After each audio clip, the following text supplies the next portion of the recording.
This lecture is about how to use generative probabilistic models for text categorization.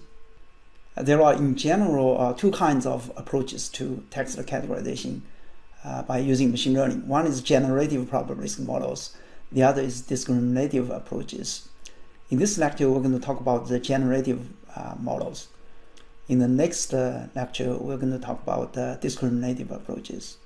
So the problem of text categorization is actually very similar to document clustering in that we assume that each document belongs to one category or one cluster. The main difference is that in clustering, we don't really know what are the predefined categories or what are the clusters. In fact, that's the goal of text clustering. We want to find such clusters in the data. But in the case of categorization, we are given the categories. So we kind of have predefined categories, and then based on these categories and training data, we would like to allocate a document to one of these categories, or sometimes multiple categories. But because of the similarity of the two problems, we can actually adapt the document clustering models for text categorization, or we can understand how we can use generative models to do text categorization from the perspective of clustering. And so this is a slide that we've talked about before about text clustering, where we assume there are multiple topics represented by word distributions. Each topic is one cluster. So once we estimate such a model, we faced the problem of deciding which cluster document D should belong to. And this question boils down to decide which theta I has been used to generate D. Now, suppose D has L words represented as xi here. Now, how can you compute the probability that a particular topic word distribution theta I has been used to generate this document? Well, in general, we use Bayes rule to make this inference. And you can see this prior information here that we need to consider. If a topic or cluster has a higher prior, then it's more likely that the document has been from this cluster. Right? So we should favor such a cluster. The other is the likelihood part. It's this part. And this has to do with whether the topic word distribution can explain the content of this document well. And we want to pick a topic that's high by both values. So more specifically, we just multiply them together and then choose which topic has the highest product. So more rigorously, this is what we would be doing. Right? So we're going to choose the topic that would maximize this posterior probability of the topic given the document. Again, it's posterior because this one, P of theta I, is the prior. That's our belief about which topic is more likely before we observe any document. But this conditional probability here is the posterior probability of the topic after we have observed the document D. And Bayes' rule allows us to update this probability based on the prior, and I have shown the details below here. You can see how the prior here is related to the posterior on the left-hand side, and this is related to how well this word distribution explains the document here, and the two are related in this way. So to find the topic that has the highest posterior probability here, it's equivalent to maximize this product, as we have seen also multiple times in this course. And we can then change the probability of document into a product of the probability of each word, and that's just because we've made the assumption about the independence in generating each word. Okay, so this is just something that you have seen in document clustering. And we now can see clearly how we can assign a document to a category based on the information about word distributions for these categories and the prior on these categories. So this idea can be directly adapted to do categorization. And this is precisely what a naive Bayes classifier is doing. So here it's mostly the same information, except that we're looking at the categorization problem now. So we assume that if theta I represents category I accurately, that means the word distribution characterizes the content of documents in category I accurately, then what we can do is precisely like what we did for text clustering. Namely, we're going to assign document D to the category that has the highest probability of generating this document. In other words, we're going to maximize this posterior probability as well. And this is related to the prior and the likelihood, and as you have seen on the previous slide. And so naturally, we can then decompose this likelihood into a product, as you see here. Now here I changed the notation so that we will write down the product as a product over all the words in the vocabulary. And even though the document doesn't contain all the words, and the product is still accurately representing the product of all the words in the document because of this count here. Right? When a word doesn't occur in the document, the count would be 0. So this term will just disappear. So effectively, we'll just have the product over all the words in the document. So basically, with naive Bayes classifier, we're going to score each category for a document by this function. Now you may notice that here it involves a product of a lot of small probabilities, and this can cause an underflow problem. So one way to solve the problem is to take logarithm of this function, which doesn't change the order of these categories, but would help us preserve precision. And so this is often the function that we actually use to score each category. And then we're going to choose the category that has the highest score by this function. So this is called a naive Bayes classifier. Now the keyword Bayes is understandable because we are applying a Bayes rule here when we go from the posterior probability of the topic to a product of the likelihood and the prior. Now it's also called naive because we've made the assumption that every word in the document is generated independently. And this is indeed a naive assumption because in reality, they are not generated independently. Once you see some word, then other words will more likely occur. For example, if you have seen a word like a text, then that makes categorization or clustering more likely to appear than if you have not seen text. But this assumption allows us to simplify the problem, and it's actually quite effective for many text categorization tasks. But you should know that this kind of model doesn't have to make this assumption. We could, for example, assume that words may be dependent on each other, so that would make it a bigram language model or a trigram language model. And of course, you can even use a mixture model to model what the document looks like in each category.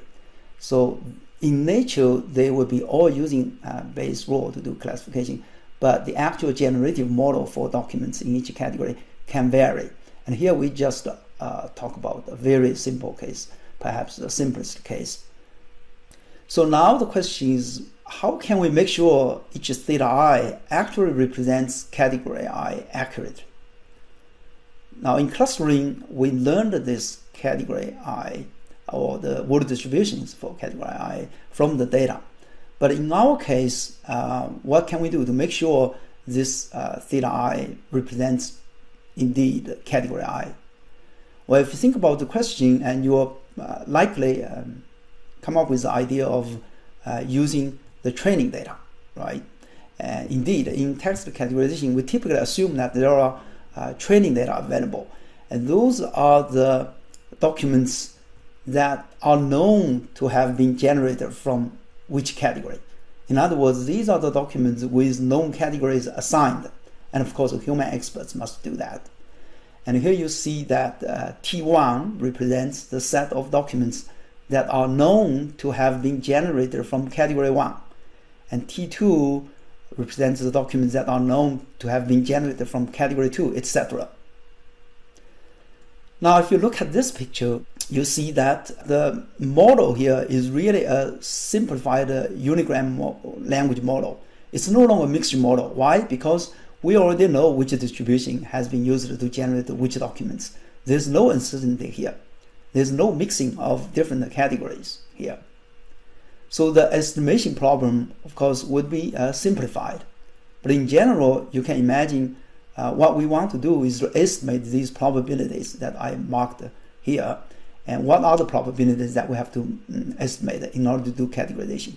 Well, there are two kinds. So one is the prior, the probability of theta I, and this indicates how popular each category is, or how likely we would have observed the document in that category. The other kind is the word distributions, and we want to know what words have high probabilities for each category. So the idea then is to just use the observed training data to estimate these two probabilities. And in general, we can do this separately for different categories. That's just because these documents are known to be generated from a specific category. So once we know that, it's in some sense irrelevant what other categories we are also dealing with. So now this is a statistical estimation problem. Right?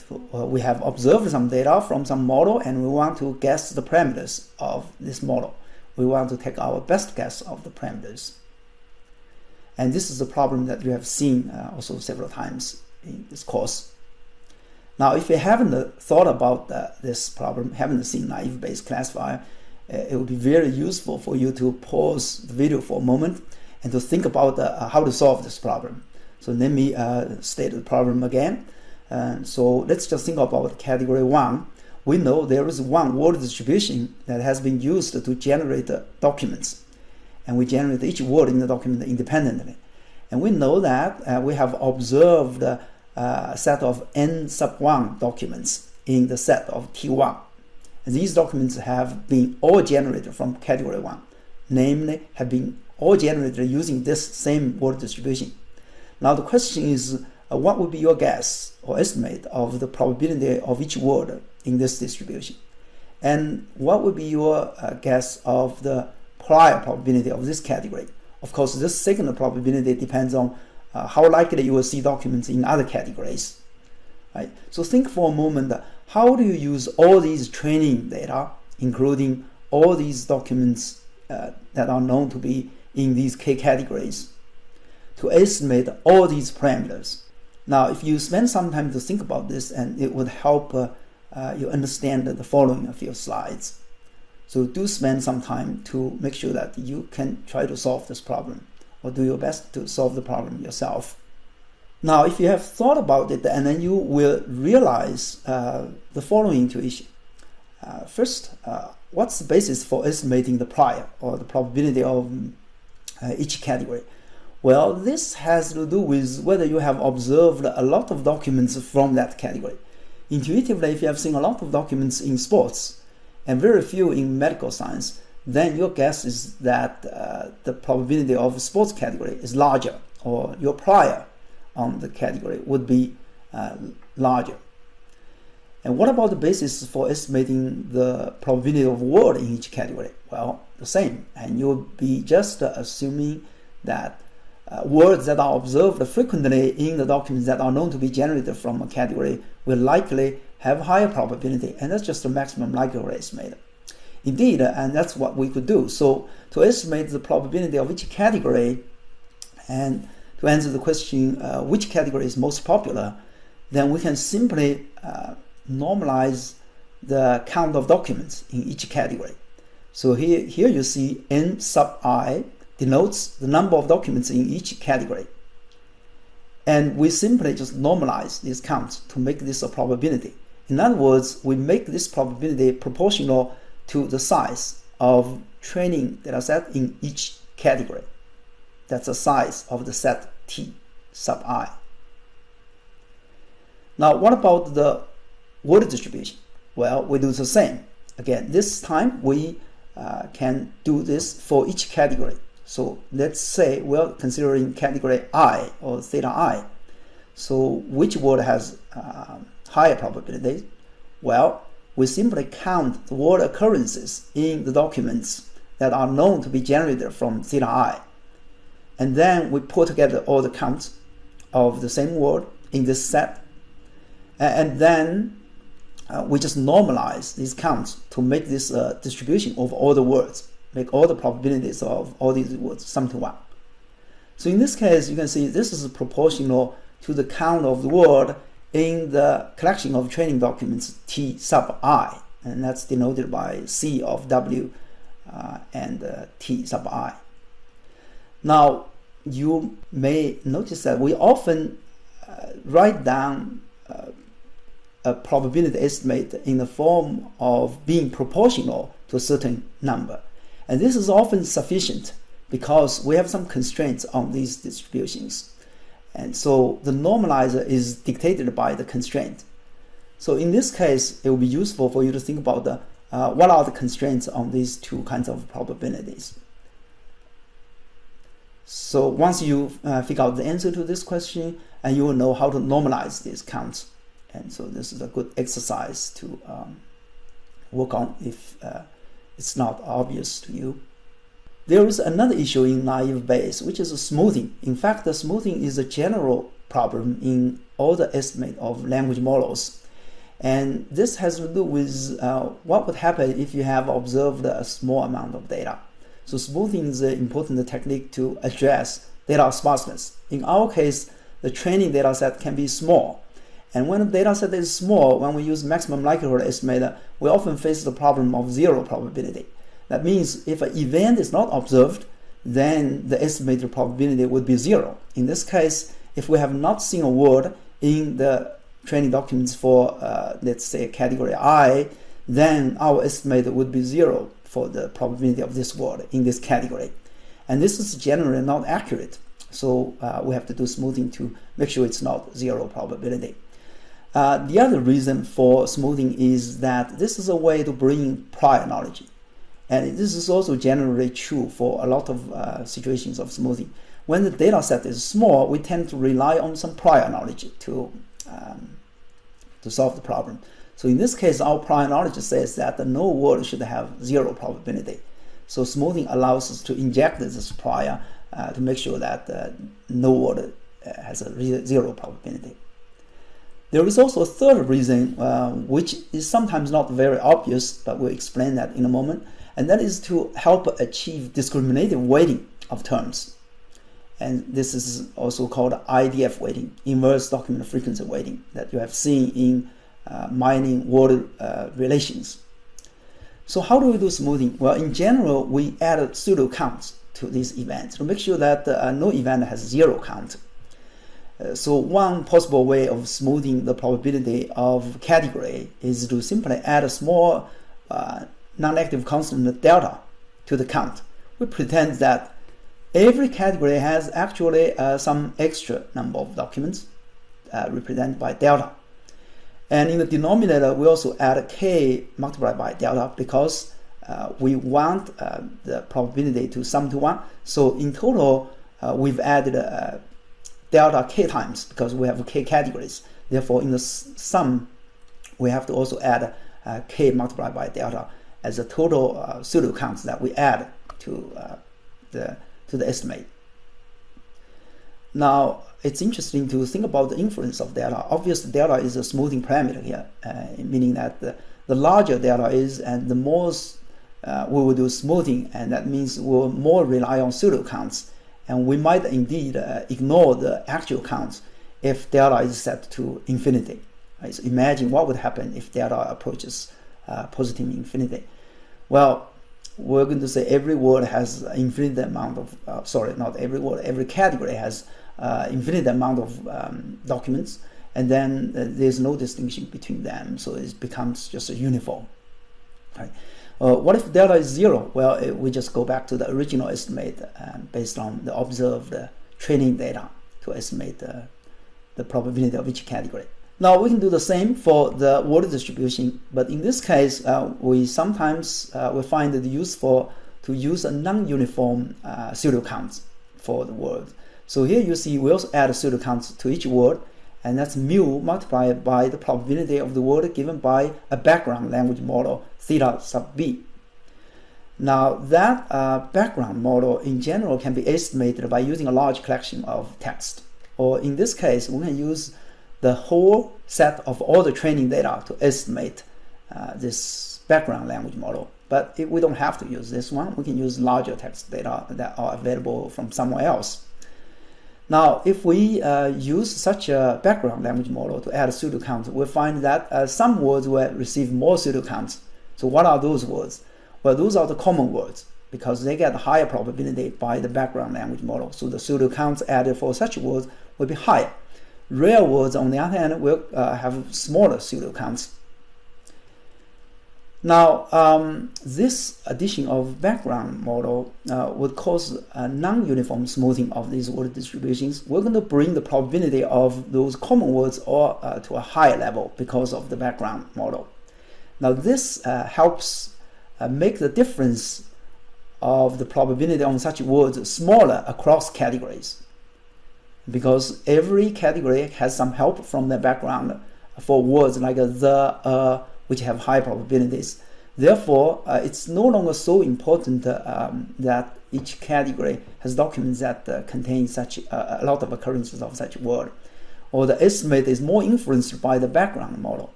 And the consequence is that when we do categorization, such words tend not to influence the decision that much as words that have small probabilities from the background language model. Those words don't get some help from the background language model. So the difference would be primarily because of the differences of their occurrences in the training documents in different categories. You also see another smoothing parameter mu here, which controls the amount of smoothing, just like delta does for the other probability. Right? And you can easily understand why we add mu to the denominator, because that represents the sum of all the pseudo counts that we add for all the words. Right? So mu is also a non-negative constant, and it's empirical set to control smoothing. Now, there are some interesting special cases to think about as well. First, let's think about when mu approaches infinity, what would happen? Well, in this case, the estimate will approach to the background language model, will tend to the background language model. So we would bring every word distribution to the same background language model. And that essentially removes the difference between these categories. Obviously, we don't want to do that. The other special case is to think about the background model, and suppose we actually set it to uniform distribution. And let's say 1 over the size of the vocabulary. So each word has the same probability. Then this smoothing formula is going to be very similar to the one on the top when we add delta, because we're going to add a constant pseudo count to every word. So in general, in naive Bayes categorization, we have to do such a smoothing, and then we're going to, once we have these probabilities, then we can compute the score for each category for a document, and then choose the category with the highest score, as we discussed earlier. Now, it's useful to further understand whether the naive Bayes scoring function actually makes sense. So to understand that, and also to understand why adding a background language model will actually achieve the effect of IDF weighting and to penalize common words.